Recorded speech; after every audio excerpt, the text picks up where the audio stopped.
Dr. Sebastian Gorka back to our program. He's been here before. Dr. Gorka, if you'd like to introduce yourself and tell people who you are, if they may not be familiar.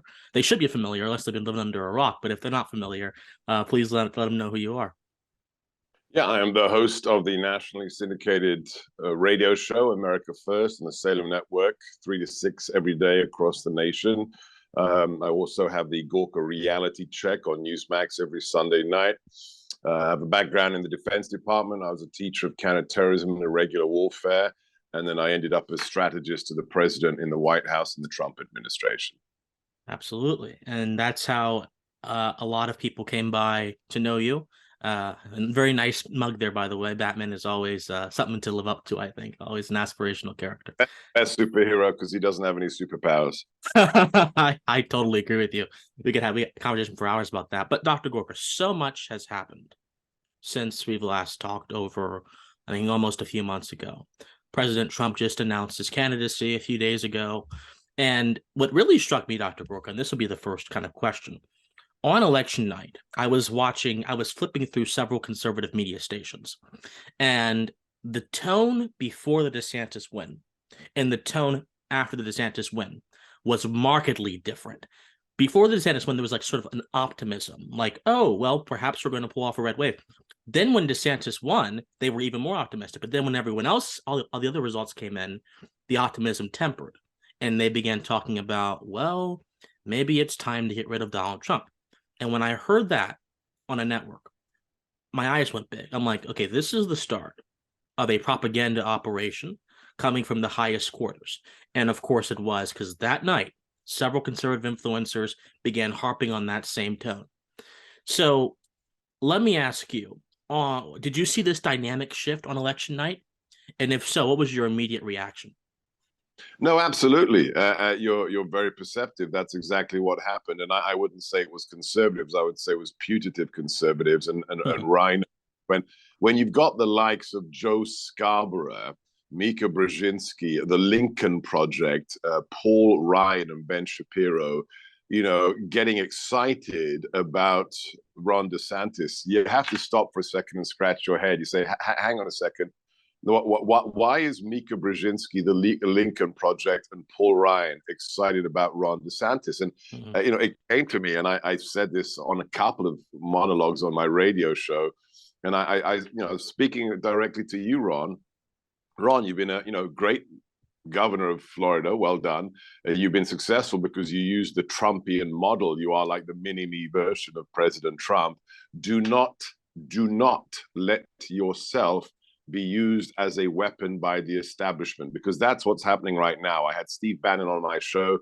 He disclosed some fascinating information about the big donors that are now cozying up to Ron DeSantis, people who've given $100 million collectively to Obama.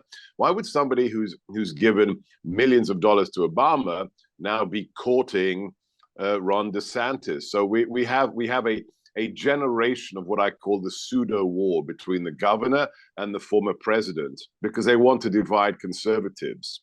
Absolutely. And the fact is, and I find it amusing as an immigrant to America, a legal immigrant, that I have to remind my fellow Americans who are born here, there's this thing called primaries. The quote unquote elite doesn't get to anoint a candidate for America 2 years before a stinking election. Let's have everybody compete. I would like to see Ron in a Trump administration, either as the attorney general or maybe the vice president. But he should compete against President Trump and anybody else. Anybody who wants to step in the ring with a man who got more votes than any other incumbent president in history, let them go up against President Trump. We know who one of the candidates is. Let the rest duke it out. And by the way, we've got 2 years. Absolutely. And I think this is one of the reasons, Dr. Gorka, why a lot of people do not have faith in the American electoral system. Not because of the leftist critique that it's not open enough to the popular vote and democratic corrective. All that's nonsense, in my opinion. The founders understood that we needed a middleman to ensure tyranny does not reign over our government. So I don't mind the Electoral College. But what I do mind are political parties which are not in the Constitution whatsoever, acting as chief anointer of representatives of the people. And this is what happened, you can go all the way back to 2012 with Mitt Romney winning when there were several other candidates who were much better than him. This is what happened in 2016 with Bernie Sanders. When he ran a primary, he was incredibly popular in the grassroots, and Hillary Clinton was basically anointed by the DNC bosses. And it almost happened to President Trump. And I think that it would have been Jeb Bush if Trump hadn't been so seismic and hadn't been who he was. And that really threw them off kilter.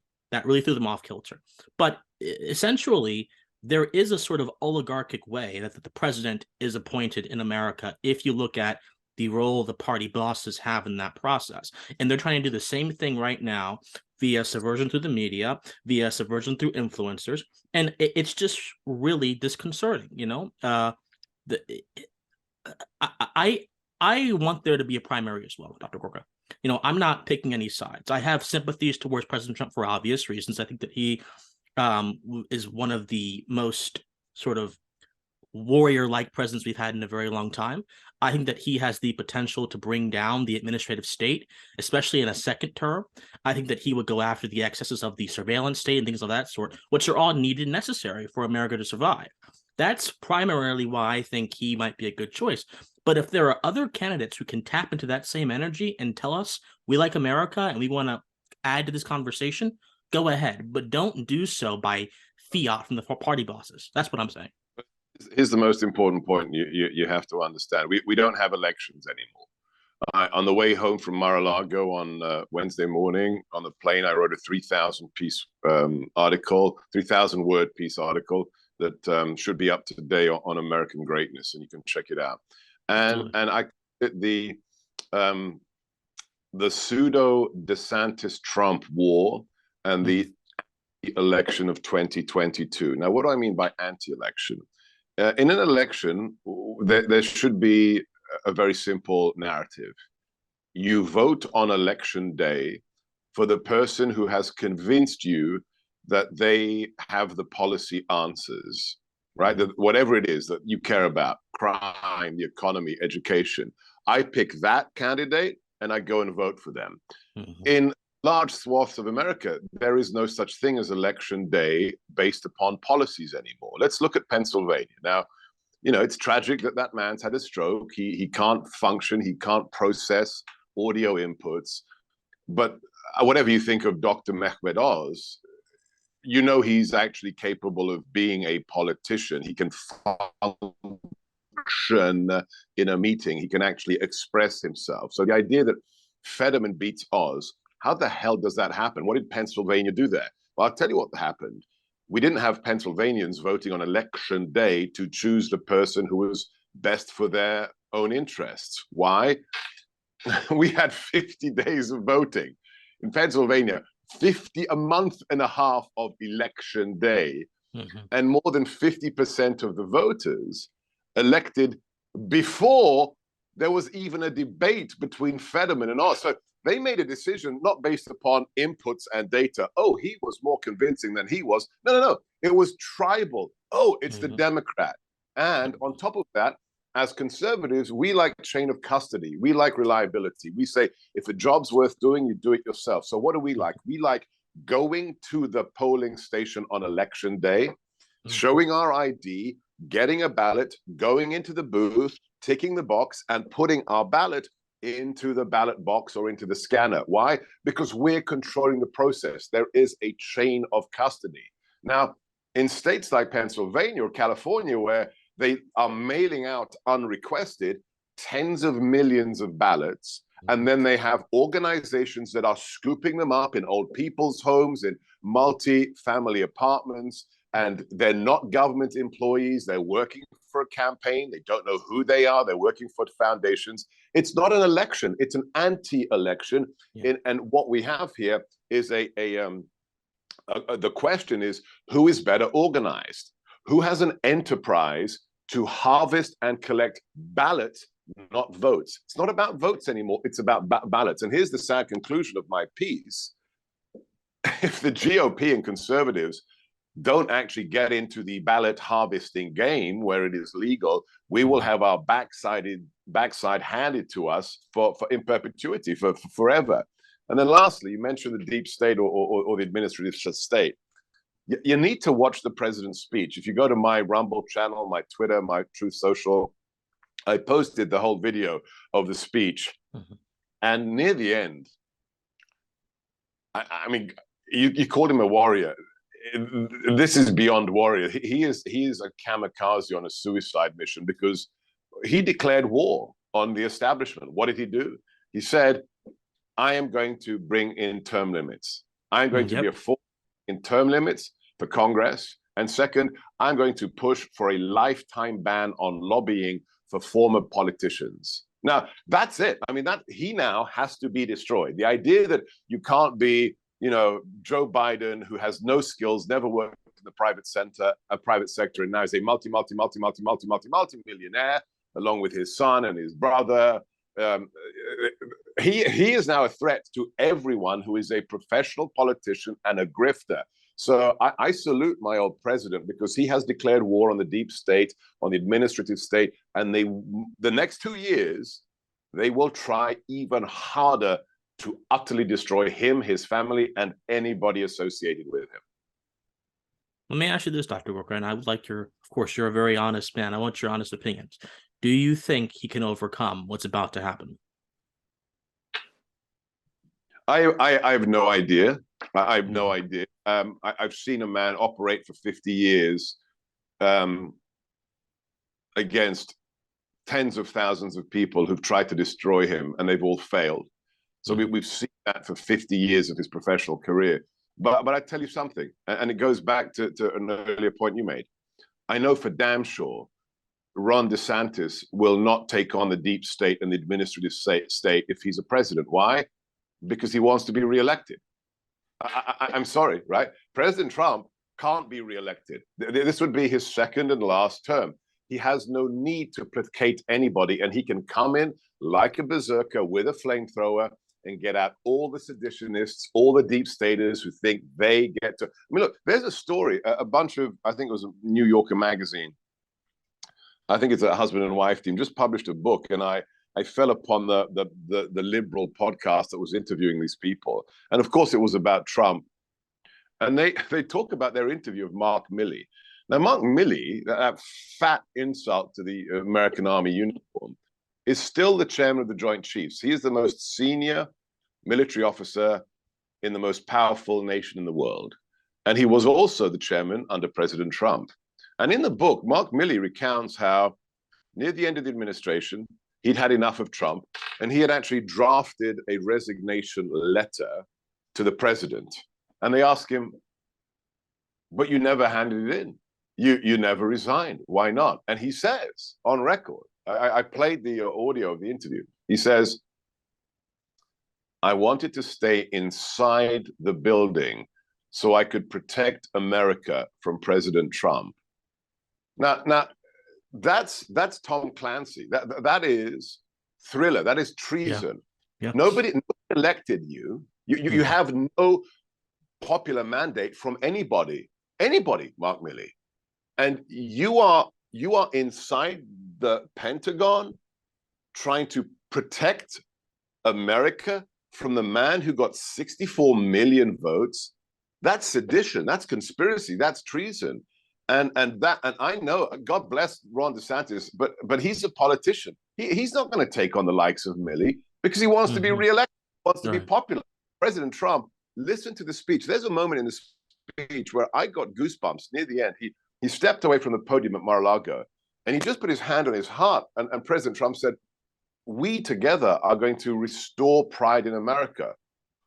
Wow. I mean, I'm still getting shivers right now. That's a man who's going to walk through Hades because he loves America. Can he do it? I don't know, but I damn well know nobody else can. Yeah, absolutely. Absolutely. And when we say the deep state of the administrative state, what we're really saying is these unelected bureaucrats who have inserted themselves into the political process of America and who are actively using their unelected power to steer it in their direction. A lot of folks are like, well, deep state sounds ominous. No, it's a thing that's been happening since the progressive era. And it's expanded, and it's essentially, that's what governs the country right now, the deep state.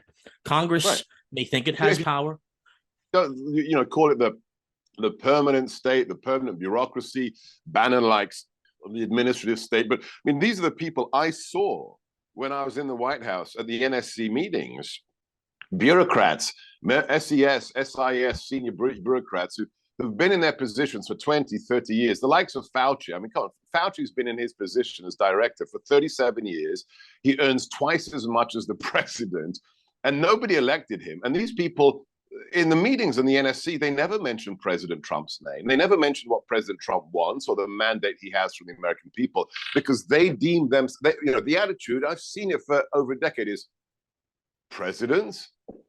Who cares about presidents? They come and go. I'm the chief of station for the CIA in Paris. I'm the SES at the Department of Education. I'm going to decide what the direction for America is. That's the deep state. Whatever you want to call it, that attitude is the deep state. Yeah, and I think you back to the election issue and the ballot harvesting issue. The reason I think why conservatives struggle so much with this issue is because it goes back to first principles, right? Conservatives are about fidelity to process, fidelity to tradition. And what we're seeing now with this ballot harvesting is really very anti-traditional in the way American elections have happened for the past 30, 40, 50 years. And the left does not care about fidelity to America because generally they think America is a flawed project that they need to correct by way of government influence. This was the entire premise of the progressive era. So here's a question, Dr. Gorka. When you're fighting an enemy who negates the very principles upon which this nation stands and wants to replace it with their own excesses, how do you actively combat them without compromising America? How do you do that? Because a lot of people on the right now, there's this new movement called the post-liberals. They want to abandon classical liberalism. They want to abandon the individual. They want to abandon all of this and embrace a sort of more active and energetic state. And that scares me, because we understand that the American experiment was built off a rejection of that kind of stuff. Yeah, I moderated a discussion on Monday at the Heritage Foundation that all of your viewers and listeners should check out. So my wife was also a presidential appointee. She was a senior advisor in the Department of Homeland Security. She worked with me on counter-ideological issues for many years on the counterterrorism beat. And with her former colleague at Heritage, Mike Gonzalez, who literally wrote the book on BLM, and he's a great guy, they've written a 40-page paper on cultural Marxism, the internal threat to America and what to do about it. And you can read it for free. It's at heritage.org. It's Katie Gorka, Mike Gonzalez, published on Monday. We had a 40-minute video chat that's also up at Heritage. It's heritage.org. And this is the challenge. So number one, let me preface with regards to those people that you mentioned.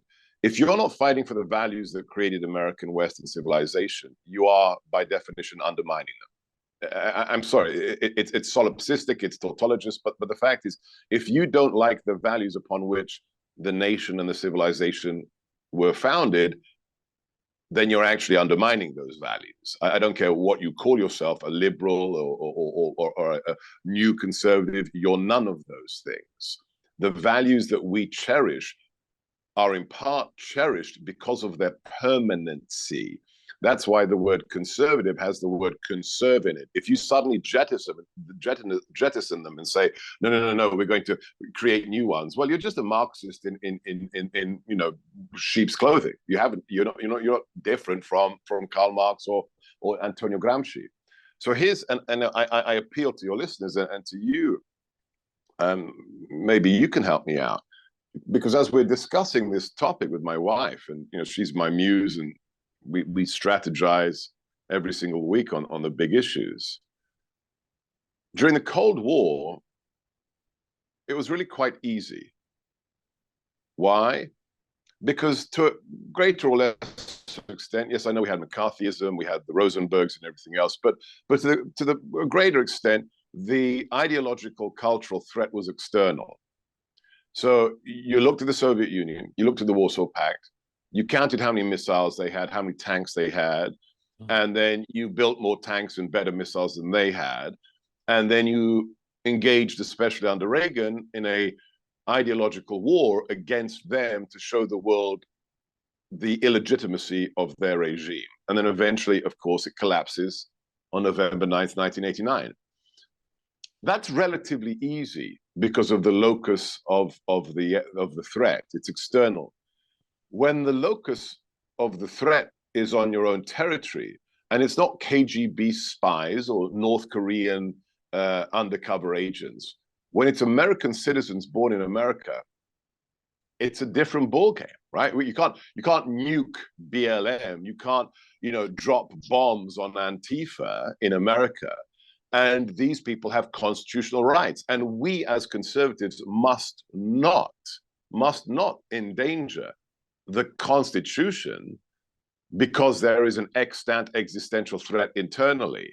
I'm sorry. At that moment, we cease. It's that moment when you look into the pit and you see the horror. The horror is yourself. We can't do that. So this paper is the first attempt to kind of ask these big questions and come up with some preliminary answers on how do you deal with those inside your country who wish to destroy it, who are your fellow citizens. Because we're in this perverse situation. I mean, I think Jordan Peterson and many others have discussed this, but for me, it boils down to a very simple question. I don't look at politics anymore. I don't look at Republic. I never even called myself a Republican. I call myself a Thatcherite conservative. So I don't talk about left and right because those tactics pretty, defunct and moribund at this point. America is divided between those who love America and those who hate America. It's that simple. And we have this perverse reality that we have an elite that hates their own country and their own civilization. And a country and a civilization cannot survive if the people running it hate the entity they are running. I mean, think of Obama. Obama says, we are going to, quote, fundamentally transform America. Well, if you love a thing, you don't want to fundamentally transform it. If you said to your wife, I love you, dear, but I want to fundamentally transform you. So this is the challenge. We can't use undemocratic, unrepublican tools to defeat those who wish to destroy our system, but to use a military term, they're inside the wire, my friend. Yeah, absolutely. And this is really, so Dr. Gorka, being my age, I see a particular political dynamic in my generation, right? The sort of dissident right, which is more focused on culture and things like feminism and things like the place of men and young men in society and things of that sort. A lot of them have said, and I've seen it, I watched their videos, I read their articles, they've said, you know what, this sort of classical liberal project has failed America. It is the cause of all the vice that is running rampant through the country, whether it be the annihilation of womanhood, whether it be teaching kids certain things they shouldn't be taught. And so we need a more active response. And the sort of laissez-faire attitude embodied by Thatcher and Reagan, they argue, is not sufficient for this moment. And when I hear those kind of arguments, I think to myself, as you mentioned, do you not believe in the permanency of first principles? And also, do you not believe in the power of the individual in society to change his community or to protect his community more so rather than change his community? I just see these sort of calls to abandon the foundations of America as desperation at the foot of people who don't understand the importance of principles to the legitimacy of a political organization or society. So how... I mean, no, you got to start with the basics. How many people out of 330 million would even understand the phrase first principles? Not many. Probably less than 1%. I think probably less than 1% of the population understands what you mean by first principles. But, there are ways around this. You don't have to take, 3 years of philosophy like I did. But, ask one of these people, why do you believe what you believe? Why should there be equality? Why? Because there is no argument for equality or equity without first principles and without we are made in the image of our creator. If you deny that we are made in the image of our creator, guess what? Genocide is okay. Yes, it's okay. Rape, theft, polyamorous, quote unquote marriages. It's all okay because where does intrinsic value come from? There is no source for because it's nice. What the hell does nice mean?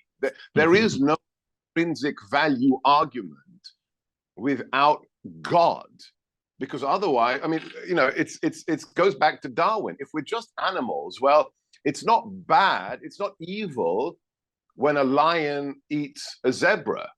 It's just natural. What's the difference between that and some, you know, gangbanger shooting an 8-month-old in their pram in Chicago, which happened not too long ago? What's the difference between that and a lion eating a cheetah if there's no intrinsic value to the human being? And then you got to ask the liberal or the brainwashed, you know, millennial. So why is equality important? What is equity? What is the source of it? Because it's right? Says who? I say it's wrong. Argue against me. And you cannot argue against me unless you have first principles that go back to what is special about a human. And if we're literally, you know, a clump of cells, well, guess what? We're a clump of cells in the womb, and we're a clump of cells outside of the womb. You can kill us whenever you want. So this is the absurdity of the left-wing stance. They have nothing. They have nothing. All they have is feelings. And we need to understand that. Absolutely. So one last question before you go. By the way, I appreciate you being here, Dr. Gorka. It's always an enlightening talk, seriously. I think you are one, and I don't mean this to kiss up to you, but you're one of the most brilliant men on radio right now. So I really appreciate you being here. So well, I have great admiration for you. You're one of the smart. When I found out how young you are, I couldn't believe it. You're one of the smartest guys out there. So keep crushing, my friend. I appreciate it. One last question. So there's a new debate on the right about the sort of equality, same-sex marriage thing going through the Senate right now. And a lot of people are drawing the knives. There are battle lines right now being divided. Personally, if it was up to me, Dr. Gorka, I would have the government out of the marriage business if that was possible. I'm not sure that's possible anymore, given how entrenched it is.